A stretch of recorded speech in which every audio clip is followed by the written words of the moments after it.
नमस्कार। सांकेतिक भाषा के इस विशेष बुलेटिन में आप सभी का स्वागत है। मैं हूं ऋतु वर्मा, मेरे साथ है मेरी सहयोगी दीपाली। खबरों की शुरुआत करते हैं, उससे पहले नजर डालेंगे अभी तक की हेडलाइंस पर। प्रधानमंत्री नरेंद्र मोदी कनाडा के कनास्किस में G7 समिट आउटरीच सत्र में होंगे शामिल। पीएम ने कहा, वैश्विक मुद्दों समेत ग्लोबल साउथ की प्राथमिकताओं पर देंगे जोर। द्विपक्षीय बैठकों का भी है कार्यक्रम।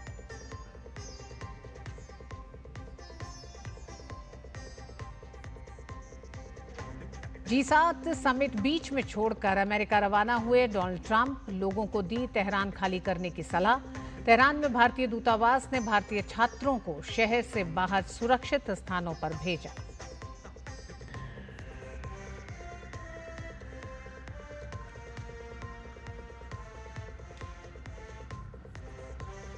हरियाणा के मानेसर में देश के सबसे बड़े Gati Shakti multi modal cargo terminal का उद्घाटन।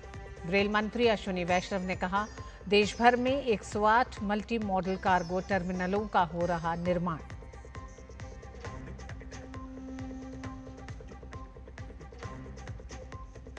जातिगत जनगणना पर भाजपा ने कांग्रेस समेत इंडी गठबंधन को घेरा। वोट बैंक की सियासत का लगाया आरोप। कहा, इंडी गठबंधन की सोच सिर्फ अपने परिवार तक सीमित।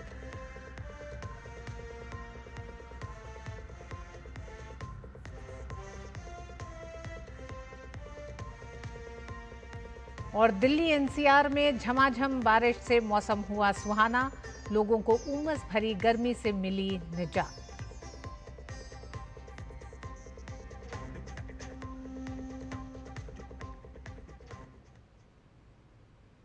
कनाडा के प्रधानमंत्री मार्क कार्नी के निमंत्रण पर प्रधानमंत्री नरेंद्र मोदी आज सुबह कनाडा के कैलगरी पहुंच गए।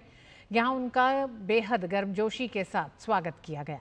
प्रधानमंत्री ने कनाडा के कैलगरी पहुंचने के बाद सोशल मीडिया एक्स पर पोस्ट कर कहा है, G7 शिखर सम्मेलन में भाग लेने के लिए कनाडा के कैलगरी पहुंच गया हूं। शिखर सम्मेलन में अलग अलग नेताओं से मुलाकात करूंगा, साथ ही अहम वैश्विक मसलों पर अपने विचार भी साझा करूंगा। ग्लोबल साउथ की प्राथमिकताओं पर भी जोर दूंगा। पीएम मोदी कनास्किस में हो रहे G7 समिट के आउटरीच सत्र में शामिल होंगे। इस दौरान कनाडाई समकक्ष मार्क कार्नी समेत अन्य वैश्विक नेताओं के साथ द्विपक्षीय बैठक करेंगे। ये छठी बार है जब पीएम मोदी इस वैश्विक मंच पर भारत का प्रतिनिधित्व करेंगे। और इस बीच G7 सम्मेलन शुरू हो चुका है। अमेरिका के राष्ट्रपति डोनाल्ड ट्रंप कनाडा के कनास्किस में चल रहे G7 देशों के शिखर सम्मेलन के बीच में ही छोड़कर वापस वॉशिंगटन लौट गए। व्हाइट हाउस की प्रेस सचिव कैरोलिन लेविट ने एक्स पर जानकारी देते हुए कहा कि मध्य पूर्व में जो कुछ चल रहा है उसके कारण राष्ट्रपति ट्रंप आज रात राष्ट्राध्यक्षों के साथ डिनर के बाद वापस लौट रहे हैं। फॉक्स न्यूज़ की रिपोर्ट के अनुसार ट्रंप नेशनल सिक्योरिटी काउंसिल की बैठक करेंगे। इससे पहले ईरान इजराइल संघर्ष पर ट्रंप ने बड़ा बयान देते हुए कहा कि सभी से तेहरान से तुरंत निकल जाने की सलाह दी है।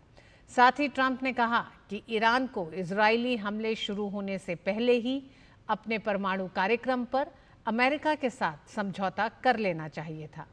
ट्रंप ने आगे कहा कि ईरान अब समझौता करना चाहता है।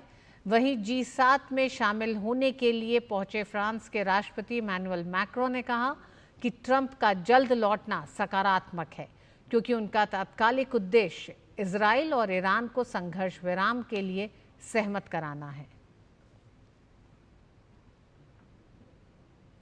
ईरान और इजराइल के बीच संघर्ष 5वें दिन पहुंच गया है। हालत यह है कि यह थमने की बजाय और तेज होता जा रहा है। इस बीच ईरानी रेवोल्यूशनरी गार्ड्स ने दावा किया है कि उन्होंने इजराइल के सैन्य खुफिया निदेशालय और मोसाद के हेडक्वार्टर पर हमला किया है। वहीं इजराइल ने भी जवाबी कार्रवाई में ईरान के प्रसारण प्राधिकरण, हथियार डिपो और मिसाइल लॉन्च स्थलों पर हमले किए हैं। इजरायली सेना ने दावा किया है कि उसने ईरान के शीर्ष सैन्य कमांडर अली शादमानी को मार गिराया है। तेहरान, यरूशलेम और तेल अवीव समेत कई शहरों में धमाकों की आवाज़ें सुनी गई हैं। हर्जलिया शहर में एक इमारत को नुकसान पहुंचने की खबर है। इस बीच ईरान ने हमले के बाद देश भर के डॉक्टरों और नर्सों को छुट्टी से वापस बुला लिया है। राजधानी तेहरान में भीषण हवाई रक्षा कार्रवाई हुई है और शहर के पूर्वी हिस्से में संदिग्ध इजरायली मिसाइल हमले के बाद धुआं उठता देखा गया। साथ ही नातांज जैसे संवेदनशील क्षेत्रों में हवाई सुरक्षा प्रणाली सक्रिय कर दी गई है। तनाव के बीच अमेरिका भी सतर्क हो गया है। रॉयटर्स की रिपोर्ट के अनुसार अमेरिका ने यूरोप में बड़ी संख्या में ईंधन भरने वाले सैन्य विमानों को भेजा है और विमानवाहक पोत निमित्ज को मध्य पूर्व की ओर रवाना किया है। इस बीच अमेरिकी राष्ट्रपति डोनाल्ड ट्रंप ने भी हालात पर प्रतिक्रिया दी है। उन्होंने कहा है कि वे ईरान के साथ परमाणु संकट का वास्तविक अंत चाहते हैं, जिसमें ईरान को पूरी तरह परमाणु हथियारों का त्याग करना होगा। ट्रंप ने संकेत दिया कि अमेरिका की ओर से मध्य पूर्व में वार्ता के लिए विशेष दूत भेजे जा सकते हैं। इधर ईरानी संसद एक ऐसे विधेयक पर काम कर रही है जो देश को परमाणु अप्रसार संधि से बाहर निकालने की अनुमति दे सकता है। सरकार ने कहा है कि ये प्रस्ताव अभी प्रारंभिक चरण में है।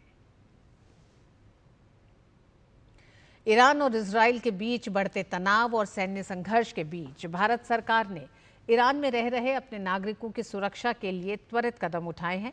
तेहरान में स्थित भारतीय दूतावास ने स्थानीय ईरानी अधिकारियों के साथ समन्वय कर तेहरान में रह रहे भारतीय छात्रों को सुरक्षित स्थानों में स्थानांतरित किया है।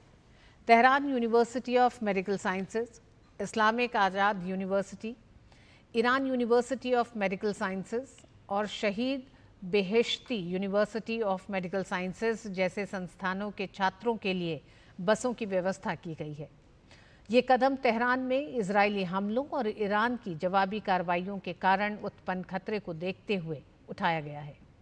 चूंकि ईरान के हवाई क्षेत्र के बंद होने के कारण हवाई निकासी संभव नहीं है, इसलिए भारतीय दूतावास ने वैकल्पिक मार्गों का उपयोग करते हुए लगभग 100 भारतीय नागरिकों को 16 जून को ईरान अर्मेनिया सीमा के माध्यम से सुरक्षित निकाला है। ईरान में अनुमानित 10,000 भारतीय नागरिक हैं, जिनमें 1595 से अधिक छात्र और 183 तीर्थयात्री शामिल हैं। भारतीय दूतावास ने उन भारतीय नागरिकों को जिनके पास स्वयं के परिवहन साधन उपलब्ध हैं, तेहरान छोड़कर सुरक्षित स्थानों पर जाने की सलाह दी है। ये सलाह ईरान की राजधानी तेहरान में अस्थिर स्थिति और आसपास होने वाली मिसाइल गतिविधियों के कारण जारी की गई है। इसके पहले भारतीय दूतावास ने संपर्क के लिए हेल्पलाइन नंबर जारी किए थे।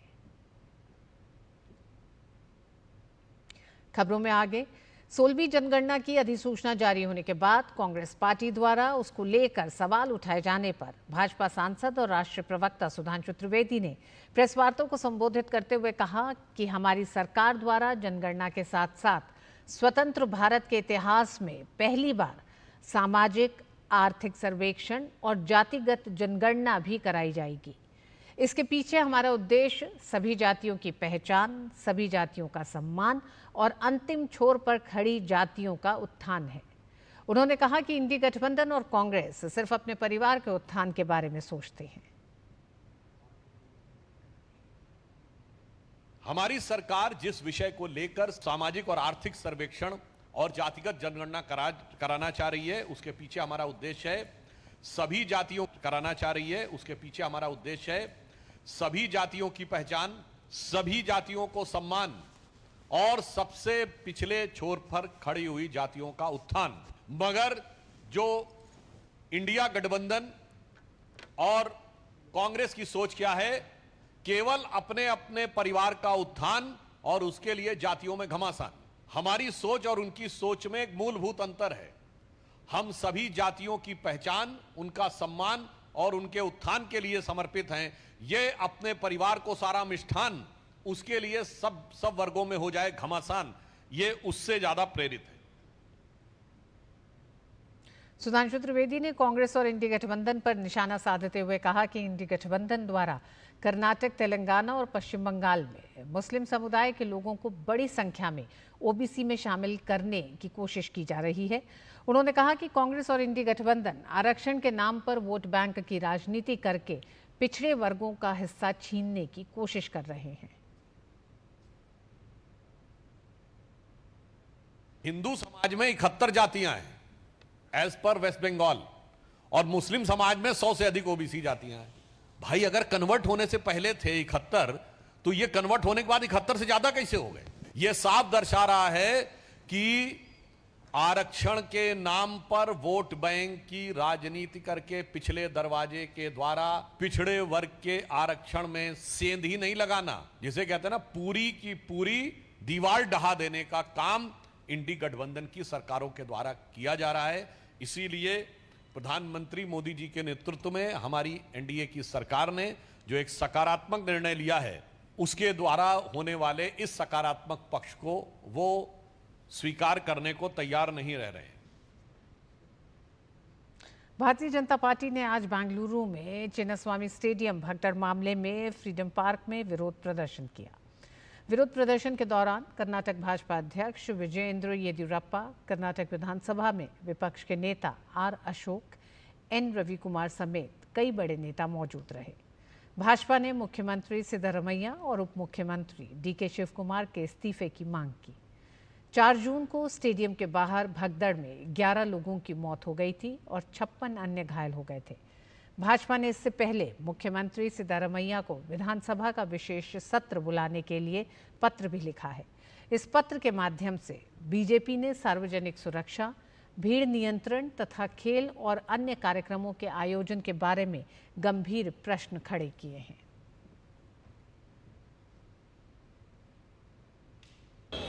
पूरा बेंगलुरु के हमारे कार्यकर्ता सभी एकत्रीकरण करके मुख्यमंत्री और उप मुख्यमंत्री दोनों इस्तीफा देने के लिए डिमांड करके हम आंदोलन कर रहा है। क्योंकि 4 तारीख क्या स्टैम्पेड हुआ कर्नाटक में, बेंगलुरु में, चिन्नास्वामी स्टेडियम में। सभी 21 गेट्स अगर ओपन किए होगा ये स्टैम्पेड नहीं होता। सिर्फ 3 गेट ओपन किए थे। अंदर जाने के लिए बहुत भीड़ आ गया, हजारों संख्या में भीड़ आ गया। इसके वजह से स्टैम्पेड हुआ है। 11 लोग मरे हैं। ये 11 लोगों का मौत में मुख्यमंत्री उप मुख्यमंत्री नेग्लिजेंसी पॉलिसी के कारण और अच्छा प्रिपरेशन नहीं करने के कारण ये मौत हुआ है। और बुलेटिन में वक्त एक छोटे से ब्रेक का है।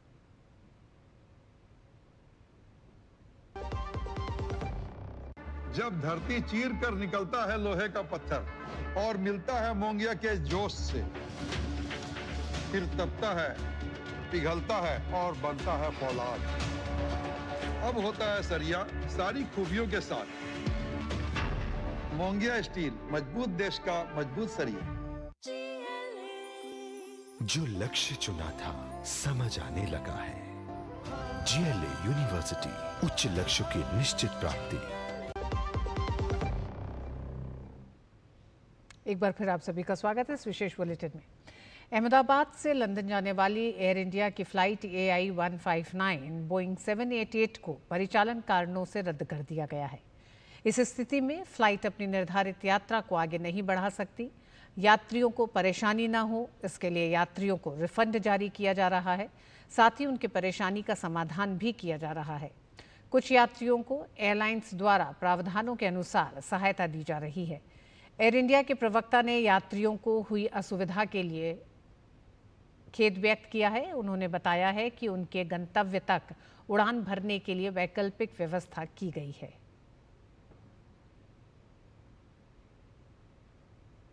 दिल्ली समेत देश भर के कई हिस्सों में मंगलवार को झमाझम बारिश से लोगों को भीषण गर्मी से राहत मिली है। उत्तर प्रदेश के गाजियाबाद जिले के कई हिस्सों में बारिश हुई है, जिससे पिछले कई दिनों से पड़ रही भीषण गर्मी से तापमान में गिरावट देखने को मिला। देश की राजधानी दिल्ली में भी जमकर मेघ बरसे। दिल्ली के आर के पुरम इलाके में झमाझम बारिश से मौसम सुहावना हो गया है, जिससे पिछले दिनों से पड़ रही भीषण गर्मी और इस गर्मी से भरी उमस से लोगों को राहत मिली है। इसी के साथ तापमान में भी गिरावट दर्ज की गई है। वहीं गुजरात के अहमदाबाद शहर में भी झमाझम बारिश हुई, जिससे लोगों को भीषण गर्मी से राहत मिली। दिल्ली की जनता को मंगलवार को 33 नए आयुष्मान आरोग्य मंदिरों और 17 नए जन औषधि केंद्रों की सौगात मिली। सीएम रेखा गुप्ता, केंद्रीय मंत्रियों, दिल्ली सरकार के मंत्रियों और भाजपा सांसदों ने अलग अलग जगहों पर इनका उद्घाटन किया। सीएम रेखा गुप्ता ने 30,000 कोर्ट परिसर में दिल्ली बार एसोसिएशन कार्यालय के पीछे बनाए गए आयुष्मान आरोग्य मंदिर का उद्घाटन किया। रेखा गुप्ता ने इस मौके पर कहा कि दिल्ली में चल रहा मोहल्ला क्लिनिक क्या था और उसकी हालत क्या थी, वो सभी जानते हैं। उन्होंने मोहल्ला क्लिनिक को दिल्ली में पिछली सरकार के हेल्थ मॉडल का सबसे बड़ा भ्रष्टाचार का अड्डा बताया। रोड किनारे नालों के ऊपर एक पोटा कैबिन रख दिया गया, उसमें टेम्परेरी हेल्थ ऑफिसर जो दिहाड़ी पे इस प्रकार से रखा गया कि पर पेशेंट 40 रुपए मिलेंगे। ना दवाई, ना मेडिकल केयर, ना किसी भी तरीके का क्योर, ना प्रिवेंशन। आप समझिए कि ये मोहल्ला क्लिनिक पिछली सरकार के हेल्थ मॉडल का सबसे बड़ा भ्रष्टाचार का अड्डा था। भारतीय रेलवे ने पारदर्शिता बढ़ाने और दुरुपयोग को रोकने के लिए तत्काल टिकट बुकिंग के लिए नए नियम लागू किए हैं। 1 जुलाई 2025 से ऑनलाइन बुकिंग के लिए आधार प्रमाणीकरण अनिवार्य होगा, जबकि 15 जुलाई से ओटीपी सत्यापन की आवश्यकता होगी। मुंबई वासियों से इस बदलाव पर बात की हमारे संवाददाता ने। प्रवासियों के भलाई को ध्यान में रखते हुए हाल ही में तत्काल बुकिंग प्रणाली में कुछ बदलाव किए गए हैं। ये सारे बदलाव जो हैं वो 1 जुलाई 2025 से लागू होंगे। क्या फ़ायदे हैं इसके और किस तरीके से ये बदलाव आएगा, इस पर ज़्यादा बात करने के लिए हमारे साथ में कुछ प्रवासी हैं, कुछ प्रवासी संघ के लोग भी हैं। क्या मानते हैं आप, किस तरीके से ये जो बदलाव लाए गए हैं, आधार से लिंक किया जाएगा, पैसेंजर के लिए, प्रवासी के लिए सीधा ओटीपी से किया जाएगा, ये सब बदलावों को कैसे देखते हैं आप?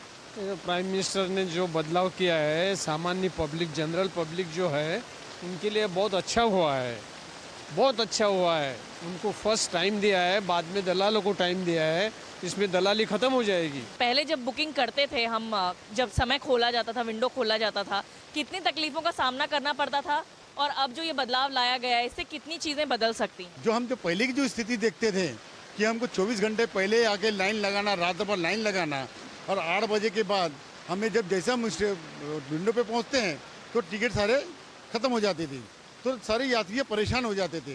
तो निश्चित रूप से यह जो निर्णय 1 जुलाई से सरकार ने लाई है, इससे दलालों से मुक्ति मिलेगी, और दलाल जो अपने फेक नाम से वो जो बुकिंग किया करते थे, तो कहीं ना कहीं इसका फायदा सामान्य यात्री को मिलेगा। जिसका आधार लेंगे, यानी जो ओरिजिनल यात्री है, जो स्वतः यात्रा करना चाहता है या मोबाइल से बुक करना चाहता है, उनके लिए तो एक बेहतर नियम उन्होंने बनाया, इसका हम स्वागत करते हैं। और नरेंद्र मोदी जी और साथ साथ में रेलवे मंत्री अश्विनी वैष्णव जी का मैं धन्यवाद देना चाहता हूँ। तत्काल जो करता है वो ज़रूरतमंद ही होता है, अब उसे एक कंफर्म टिकट मिलेगा और एक तरीके से काफ़ी ज़्यादा कन्वीनियंट भी होगा। कैसे देखते हैं आप इस कदम को?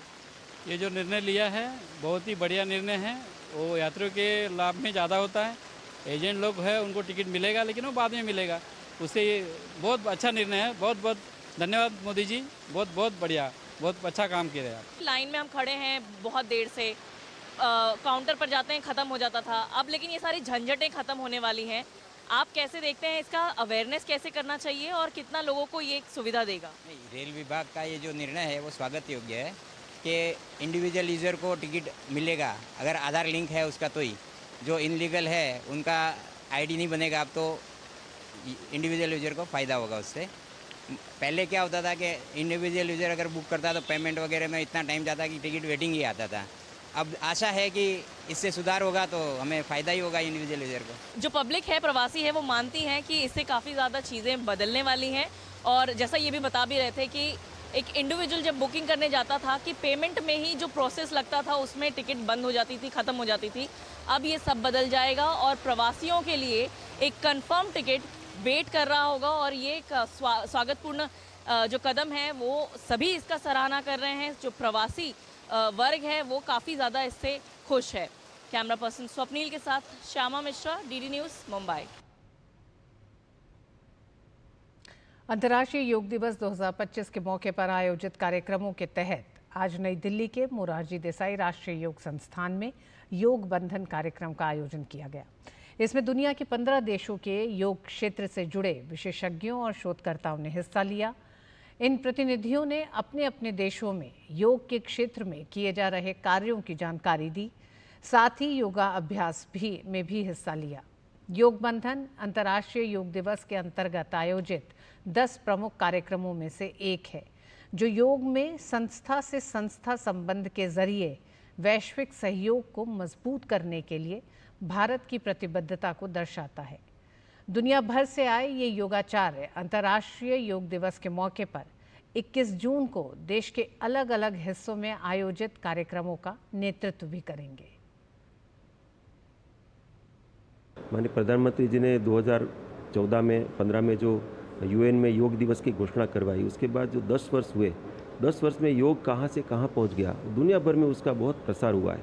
तो एक प्रकार से ये योग बंधन कार्यक्रम जो है वो हमें यूनाइट करता है ग्लोब के साथ। विदेश के जो योगाचार्य हैं वो भारत में आकर के हमारे जो इंटरनेशनल अंतर्राष्ट्रीय योग दिवस के कार्यक्रम के जो कॉमन योग प्रोटोकॉल है उसको लीड करेंगे। ये एक प्रकार से माननीय प्रधानमंत्री जी का सुझाव है और हम उसको इम्प्लीमेंट कर रहे हैं। 15 देश से जो लोग आए उनके मतलब उनका जो एंथुजियाज्म है, जो उनका उत्साह है भारत को जानने का, उनका जो एक नज़रिया है, वो हमें लग रहा है कि ये एक कल्चरल डिप्लोमेसी का एक श्रेष्ठ उदाहरण है। हिमाचल के मंडी जिले के सरकाघाट उपमंडल में एक दर्दनाक सड़क हादसे में 2 लोगों की मौत हो गई, जबकि 15 से 20 लोग घायल हो गए।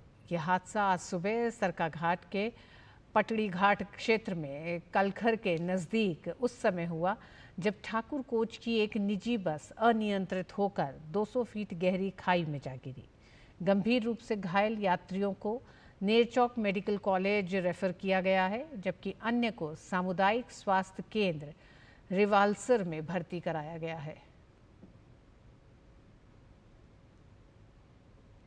मध्य प्रदेश सरकार राज्य में निरंतर रोजगार के अवसर मुहैया करा रही है। इसी कड़ी में मध्य प्रदेश सरकार ने पदोन्नति के मामले से जुड़ा अहम फैसला लिया है, जिसमें कैबिनेट की बैठक में प्रदेश के कर्मचारियों अधिकारियों के 9 वर्ष से लंबित पदोन्नति के मामले का निराकरण किया गया। इसमें SC/ST सहित सभी वर्ग के कर्मचारियों अधिकारियों के हितों का ध्यान रखा गया है। इसके माध्यम से पदोन्नति के बाद शासकीय सेवाओं में 2 लाख पद रिक्त होंगे और इन पर नए सिरे से भर्ती की संभावना बनेगी। जम्मू कश्मीर के उपराज्यपाल मनोज सिन्हा ने कई प्रमुख पर्यटन स्थलों को फिर से खोलने की घोषणा की है। इन पर्यटन स्थलों को पहलगाम में आतंकी हमले के बाद अस्थायी रूप से बंद कर दिया गया था। सुरक्षा स्थिति के आकलन के बाद इन्हें फिर से खोलने का निर्णय लिया गया है। इन स्थलों में बेताब घाटी, वेरीनाग, कोकरनाग, अच्छाबल और मुगल गार्डन शामिल हैं। श्रीनगर में बादामवारी, डक पार्क और हजरत बल के पास तकदीर पार्क को भी जनता के लिए सुलभ बनाया गया है। इस कदम को पर्यटकों, स्थानीय लोगों और राजनीतिक प्रतिनिधियों से सकारात्मक प्रतिक्रिया मिली है। पर्यटन स्थलों के फिर से खोले जाने पर पर्यटन काफ़ी उत्साहित और खुश नजर आ रहे हैं। आज हम यहाँ बादामवाड़ी घूमने आए हैं और काफ़ी कुछ देखने को मिल रहा है, नया नया, बहुत अच्छा लग रहा है। एक्चुअली आने से पहले हमें भी थोड़ा सा डर लग रहा था, लेकिन हमने सोचा ठीक है जाकर देखते हैं। लेकिन जब यहाँ पर आकर देखा तो सब कुछ नॉर्मल लग रहा है, कोई प्रॉब्लम नहीं है किसी को भी, टूरिस्ट को तो बिल्कुल भी नहीं है। हम दिल्ली से आए हैं और हमें यहाँ पर आके काफ़ी अच्छा लग रहा है और जो जगहें बनती वो काफ़ी सारी खोल दी गई हैं। कल हम बेताब वैली और चंदनवाड़ी गए थे, वो तो बंद थी कल, लेकिन उन्हें बता रहे हैं वो भी आज खोल दी गई हैं। बाकी यहाँ पर कोई प्रॉब्लम नहीं हो रही है, सब सिक्योरिटी बहुत अच्छा है। जो बाकी और सब लोग आना चाहते हैं, कोई प्रॉब्लम वाली बात नहीं है। इंडिगो की कोच्चि से दिल्ली उड़ान भरने वाली फ्लाइट 6E2706 को बम से उड़ाने की धमकी मिली, जिसके बाद नागपुर एयरपोर्ट पर फ्लाइट की इमरजेंसी लैंडिंग करानी पड़ी। सभी यात्रियों को विमान से उतार दिया गया है। फिलहाल इस संबंध में जांच अभी चल रही है। ईरान और इजराइल के बीच जारी संघर्ष के और बढ़ने के मद्देनजर ईरान की राजधानी तेहरान में स्थित भारतीय दूतावास ने बयान जारी किया है। बयान में दूतावास ने कहा है कि तेहरान में भारतीय छात्रों को सुरक्षा कारणों से दूतावास द्वारा की गई व्यवस्था के तहत शहर से बाहर ले जाया गया है।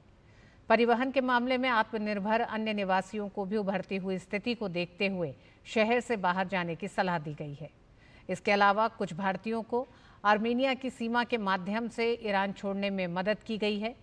दूतावास सभी संभव सहायता प्रदान करने के उद्देश्य से समुदाय के साथ लगातार संपर्क में है। आगे की स्थिति को देखते हुए आगे भी परामर्श जारी किए जा सकते हैं।